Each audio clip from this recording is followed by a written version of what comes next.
Сен аялыңа татыктуусуңбу? Бир жигит жаш кызга үйлөнөт. Каада салтка ылайык ал өзүнүн досторун үйүнө чакырып, аларды коноктомокчу болот. Бул үчүн ал базарга барып, бардык тамак ашка керектелүүчү азык-түлүктөрдү жана койдун этин алып келет. Үйүнө келген жигит батыраак аялына этти кууруп, тамак жасап жиберүүсүн буйрат. Мен эт кууруганды билбейм, деп жооп берет кыз. Ачуусу келген жигит кыздын буюм-тайымдарынын баарын жыйыштырып, "Сен мага татык эмес экенсиң", деп кыздын атасынын алдына жетелеп барып, "Сиздин кызыңыз бир кичинекей этти да кууруганды билбейт экен.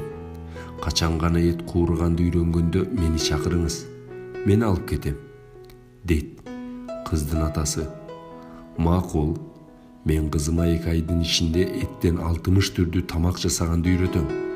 А сен болсо туп-туура 60 күндөн кийин келип, кызымды алып кетсең болот", деп узатып коет.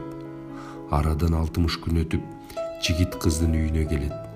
Эшикти ачкан атасы жигитти үйүнө чакырып, кызына тамактын бардык түрүн үйрөткөндүгүн айтып, кызынын колунан дал ушул жерде эттен жасалган даамдуу тамак жасап, аны жеп кетүүсүн өтүнөт.